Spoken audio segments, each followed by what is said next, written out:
Mike said that he wants his team, when you asked about expectations, and he wasn't going to spit out 8-4, 6-6, anything like that. And I'm like, I'm good with that because that was a trap question. If he would have put a number out, that would have been, we would have edited that out.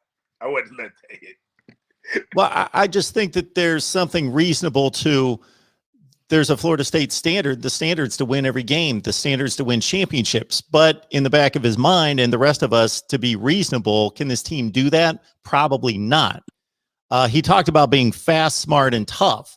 And the three things there is that even for the non-player like myself, who only play to a certain level, they can't relate to that speed and that level of play, you can still tell that most of the teams of the last 3 or 4 years weren't well prepared, didn't necessarily play to the echo of the whistle, only a couple guys on the field.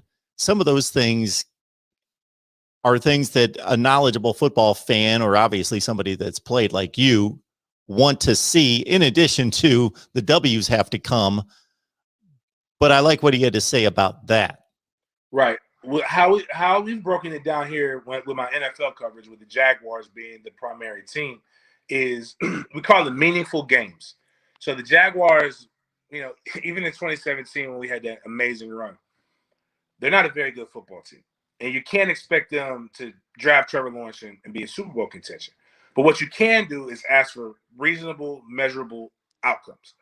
Can we not have the season be over in the middle of October? Can we play meaningful games in November? Once you achieve that, can you play meaningful games in December? Once you achieve that, if you're doing that, that means you're not out of, when I say meaningful games, you're not out of the playoff hunt. So when we talk about the goal and the standard is championships. So that's the standard. The standard is a standard. That's not moving anywhere. But what we can do is adjust our expectations with an idea that it's going to meet the standard. Real world example. If you have a loan of any kind, of any means, whether it be a car loan or a mortgage, you lose your job or something happens and you can't make a payment. You can either get a payment holiday where they basically take that and they put it on the back, or they may be able to say, hey, what can you pay? And we'll allow you to pay this and we'll put the remaining balance on the end. They're not going to change what that loan payment is, though. That loan payment is the standard. They can adjust their expectations to give you time to where you can reach the standard again consistently. So what does the standard for Florida State mean? And how can you see this as a success? When you look at that schedule, there are four teams off the top of my head, maybe 5, that you're probably on the wrong side of them right now. And that's just being honest. That's Clemson, obviously, Notre Dame, Miami, Florida, and in North Carolina as well. You beat North Carolina with 2 very dynamic running backs. A lot of drops, but it doesn't matter. You beat North Carolina. You confused Sam Howell for long enough to where you were able to etch out a victory. So I got to give you that. So let's take those 5 games off. Let's not even use those as barometers or wins or losses, with losses as a barometer. Those 7 remaining games are games that a Florida State team should win. You should not get blown out by Louisville. You cannot get blown out by North Carolina State. Wake Forest was a jersey game for me. That means I played a half, I took my shoulder pads off, and I wore my jersey the rest of the game. Like we should be able to look at the identity of Florida State. Identity is a team that goes into the season and looks at their schedule and knows, all right, those are games where we just pad. We pad stats, put money in the bank. Those 5 games right there are our NFL games. Those are the games that when we want to go to the league, that's what the scouts are going to watch. And even if Florida State was better and dynamic, North Carolina has legitimate pro prospects. Miami will always have legitimate pro prospects. But so let's say you get those 7 wins right there. You probably won't. You'll drop one. But let's just say those should be 7 wins. Now, those remaining 5, how you play them dictates where you are as a program.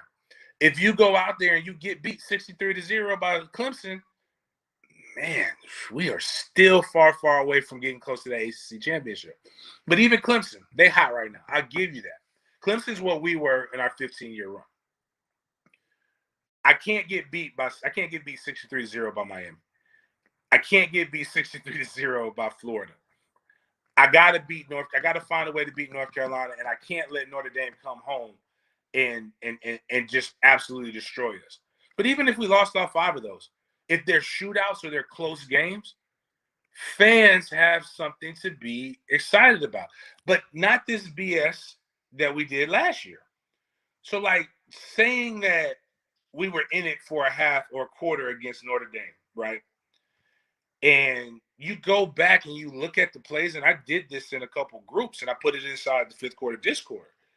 And I'm like, dude, look at the play. We stopped him. No, the running back who hadn't had a fumble in 2 years magically fumbled the ball, and we recovered it. Had he not fumbled, the defensive end was out of position. He was going to hit the crease. And I said, they're like, how do you know? Because they hit the same damn play 3 times in the game for like big yardage. That's how you know when you start going back and you look at it, they're a fluke. And we can't have flukes. So I mean, those are realistic things. And I think Mike Norvell can achieve all of those things if we have an offseason that's not as